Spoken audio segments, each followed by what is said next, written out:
سارے غلاموں کو آواز دی، سارے غلام آ گئے، مگر یہ غلام جو تھا یہ چھپ رہا تھا۔ اس شخص نے کہا کہ دیکھو جو غلام مجھے چاہیے وہ غلام ابھی نظر نہیں آ رہا ہے۔ تو ایک مرتبہ امام نے کہا اچھا وہ جو چھپ رہا ہے وہی چاہیے۔ ایک مرتبہ اس کو آواز دی، آیا، آنے کے بعد کہا ہاں مجھ کو یہی غلام چاہیے۔ بس عزیزان گرامی، یعنی اس غلام کی دیکھیے تربیت کیا تھی، تربیت ایسی تھی کہ ایک مرتبہ کہا کہ جا ٹھیک ہے میں نے تجھ کو اس کو ہیوا کیا، لے کر کے جا۔ بس اس غلام نے بارہ الہ سے دعا کی ہے پروردگار میں جب تک یہ وعدہ کیا تھا کہ میں جب تک زندگی رہے گی باحیات رہوں گا، میں آپ کے در پہ جا رہوں گا، میں آپ کے در کو چھوڑ کے نہیں جاؤں گا، لہٰذا یا تو میری یہ قسم پوری کر یا تو مجھے موت دے دے۔ بس عزیزان گرامی یہ کہنا تھا کہ اس کی دعا قبول ہوئی، وہ وہیں پر مر گیا۔ میں یہاں پر ایک جملہ کہوں گا کہ کاش یہ غلام کے پیچھے یہ لوگ لگ جا رہے تھے، جس کو تھوڑا بہت معلوم ہو جاتا تھا اس کے پیچھے ہو جاتے تھے۔ کاش یہ کہ حقیقی امام سے اپنی دعا کروا لیتے تو ان کا کیا بگڑ جاتا۔ درود پڑھیے بر محمد، اللہم صلی علی محمد و آل محمد یا علی۔ عزیزان گرامی، اللہم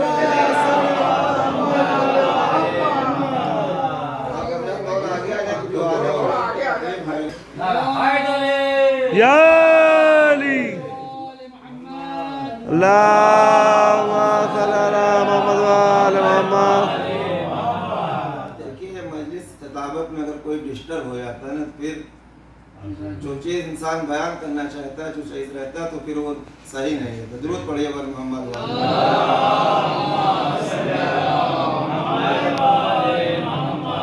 یہ اخلاق تھا جناب سید سجاد کا، یعنی لوگ حقیقی امام کو نہ پہچانیں، اگر حقیقی امام کو پہچان جاتے ان سے دعا کروا لیتے ان کو اپنے ساتھ لے لیتے تو آج یہ 72 فرقے نہ ہوتے۔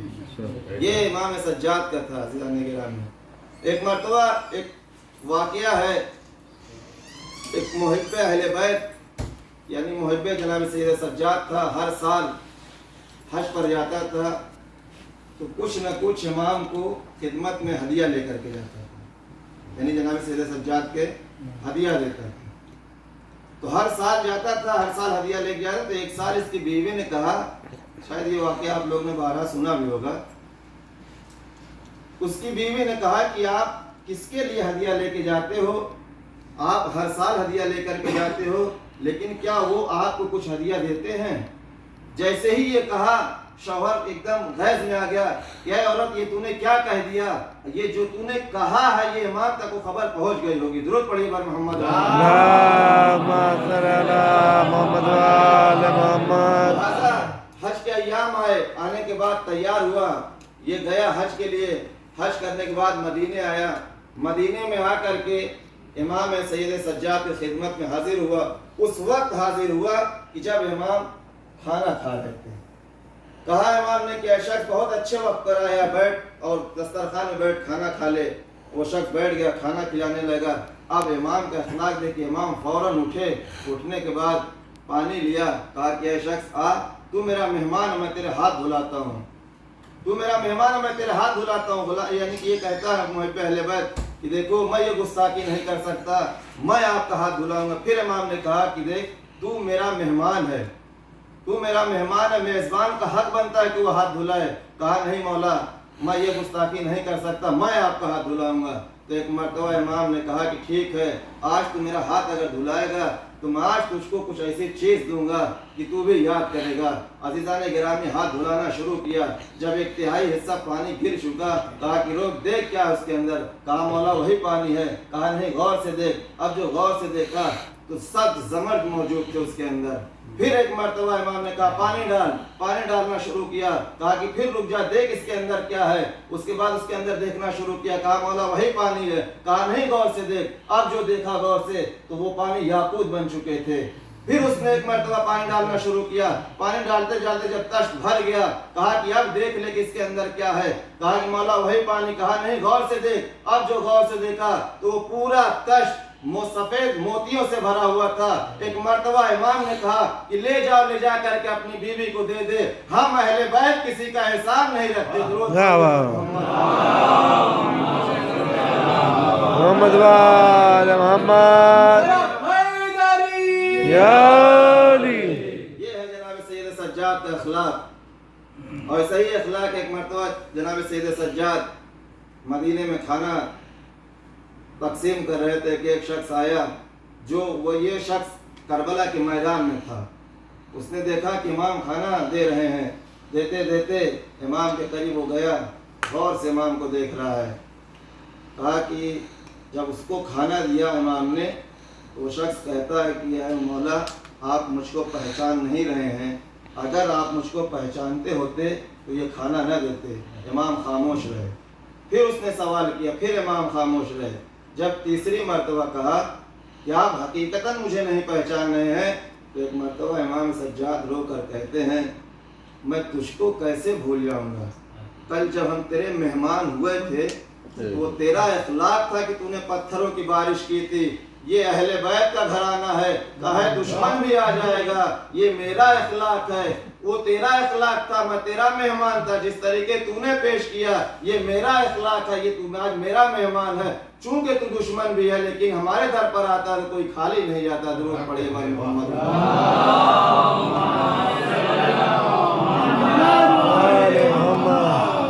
یہ ہے جناب سید سجاد کا اخلاق.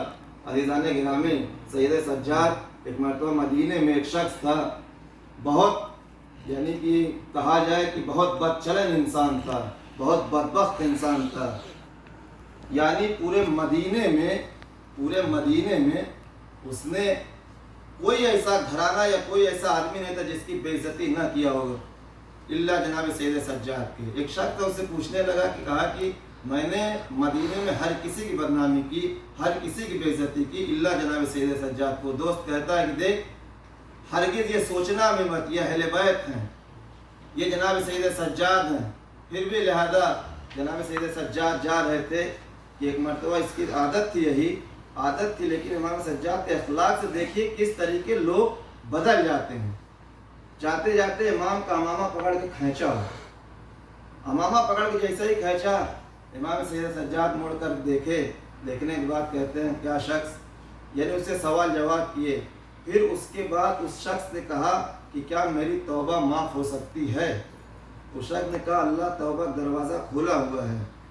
اس نے توبہ کی, اہل بیت پر ایمان لایا. عزیزان گرامی, اب وہ شخص جب مدینے کی گلیوں میں نکلتا تھا نا تو لوگ کہتے تھے کہ ارے تو کیسے سدھر گیا, اسے کون سدھارا. کہا مجھے سید سجاد نے یہ تربیت دے دی. واقعاً یہ اہل بیت کا گھرانہ ایسا ہے کہ یہ کسی پر نہ غصہ ہوتے ہیں, ہم ان کی بے عزتی کرنا چاہے لیکن انہوں نے ہمیں معاف کر دیا. درود پڑھیے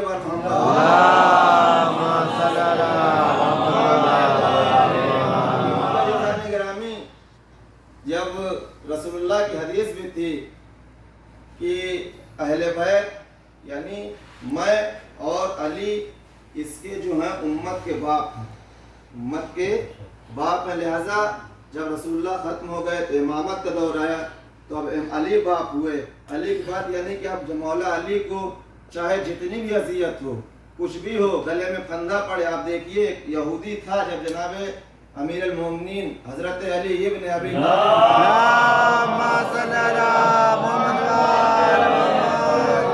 گھرانہ ہی ایسا ہوتا ہے کہ چاہے ان کو اذیت ملے چاہے کچھ بھی ملے, اگر ان کے ذریعے سے ایک آدمی بچ جائے اور ایک آدمی جنتی ہو جائے. یعنی ایک یہودی تھا, خیبر کا یہودی تھا, جناب امیر المومنین کو دیکھا جب دروازہ جلایا گیا, ان کے گلے پہ رسی کا پھندا ڈال کر کے کھینچا گیا تو وہ یہودی دیکھ رہا تھا. دیکھنے کے بعد سوچنے لگا کہ یہی علی ہیں کہ جب خیبر 2 انگلیوں سے اکھاڑ کر کے پھینک دیے اور کتنے لوگ کو واصل جہنم کیے, آج یہی علی ہیں کہ ان کی قوت کہاں چلی گئی. لہٰذا اس نے دیکھتے ہی کلمہ پڑھا.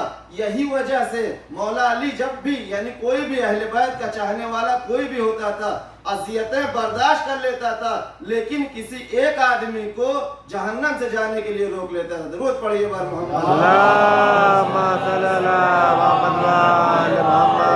دیکھیے جو کربلا منعقد ہوئی ہے, اگر آپ دیکھیے تو حر علیہ السلام کس نے بنایا, جو کہ سب سے بڑا مجرم اگر کربلا کے میدان میں ابتدائی میں دیکھیے تو وہ حر تھا.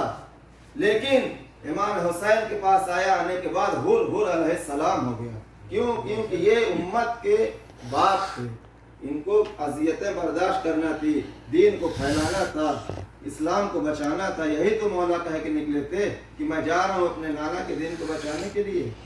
عزیزان گرامی، وہ وقت بھی آتا ہے جب امام مدینہ چھوڑ کر کربلا کے لیے روانہ ہوتے ہیں. کربلا پہنچ جاتے ہیں، 10 محرم آتی ہے، شہادت پیش ہو جاتی ہے.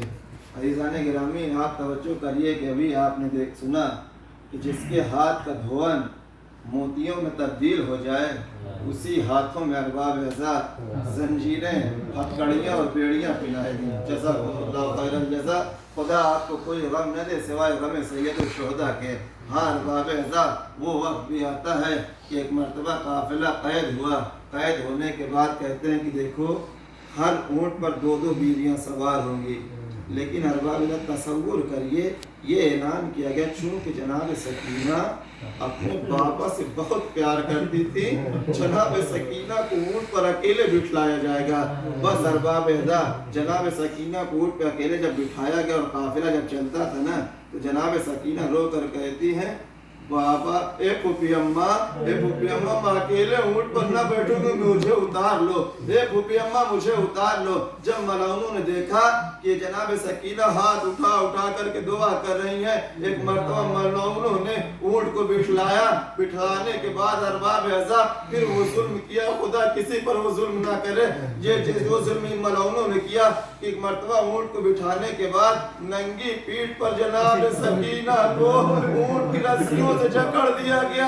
اب ارباب عزا جب اونٹ چلتا تھا نا تو اونٹ کی پیٹھ کی رگڑ سے جناب سکینہ کا سینہ چھلتا تھا. جزاکم اللہ خیر الجزا. جزاکم اللہ خیر الجزا. خدا آپ کو کوئی غم نہ دے سوائے غم سید الشہداء کے. ہاں ارباب عزا، اب یہ قافلہ آ گیا دربار شام میں، یزید کے دربار میں. یزید کے دربار سے پہلے ہی قافلے کو روک دیا گیا. روایت بتاتی ہے کہ 32 گھنٹے 48 یا 72 گھنٹے قافلے کو روکا گیا. ایک مرتبہ جناب زینب سید سجاد سے سوال کرتی، بیٹا سید سجاد ہمیں دربار میں داخل کیوں نہیں کیا جا رہا ہے؟ ایک مرتبہ جناب سید سجاد رو کر کہتے اے پھوپھی اماں بھی دربار سجایا نہیں گیا، تماشائی ابھی آئے نہیں. جزاکم اللہ خیر الجزا. جزاکم اللہ خیر الجزا. ہاں ارباب عزا دل کھول کر رو لیجئے. ارباب عزا قافلہ جب داخل ہوا نا، داخل ہونے کے بعد 700 کرسی نشین بیٹھے ہوئے تھے، تماشا دیکھنے والے موجود تھے. ارباب عزا جب کوئی اسیر ہو جائے نا، اور جب کوئی اسیری میں اللہ نہ کرے کوئی اپنا وہاں مل جائے، لیکن اگر کوئی اپنا ملتا ہے تو بہت تکلیف ہوتی ہے. ارباب عزا جب اسیری کے عالم میں کوئی اپنا ملتا ہے. ارباب عزا جب قافلہ اندر گیا نا تو کیا دیکھا کہ ہند وہاں موجود تھی. ہند وہاں موجود تھی، ہند برقعے میں موجود تھی. ارباب عزا یہی ہند ہے کہ جس کو جناب سجیہ یہودی تھی، یہ جب بیمار سخت ہوئی تھی نا تو اس کو لے کر کے کہا کہ جب ڈاکٹروں نے جواب دے دیا تھا، کہا کوئی جو ہے جو اس کو شفا یاب کر دے، کہا ہاں مدینے میں گھرانہ ہے اس کے پاس جا، وہ جو بھی دعا کریں گے یعنی کہ یہ شفا یاب ہو جائے گی. ارباب عزا وہ یہودی اپنی بیٹی کو لے کر کے مدینے میں آیا. آنے کے بعد امام حسین نے اس کو ایک پانی دیا تھا، کہا اس کے سر پر ڈال دے. جس دن سے وہ ڈال دیا تھا نا تو یہ یزید کی بیوی تھی جس کا نام ہند تھا، وہ اہل بیت کی محب بن گئی تھی. ارباب عزا یہ میدان وہاں دربار یزید میں وہاں موجود تھی. جب جناب زینب کی نظر ہند پر پڑی، جناب ام کلثوم سے کہتی ہیں اے ام کلثوم پہچان رہی ہو وہ کون ہے؟ جناب کلثوم دعا کہتی ہیں اے بہزادی، اے بی بی، جب سے مولا عباس کی شہادت ہوئی ہے میری آنکھوں کی بینائی کمزور ہو گئی ہے. بس ارباب عزا ایک مرتبہ جناب زینب کہتی ہیں اے ام کلثوم وہ دیکھ سامنے ہند ہے. بس ارباب عزا جناب زینب اپنے چہروں کو چھپائے ہوئے ہیں، جناب ہند دیکھ رہی ہیں. ایک مرتبہ ہند قریب آئی، آنے کے بعد سوال کرتی ہے ہند سوال کرتے ہیں کہ یہ بتاؤ آپ کون ہو, آپ لوگ کہاں سے آئے ہو؟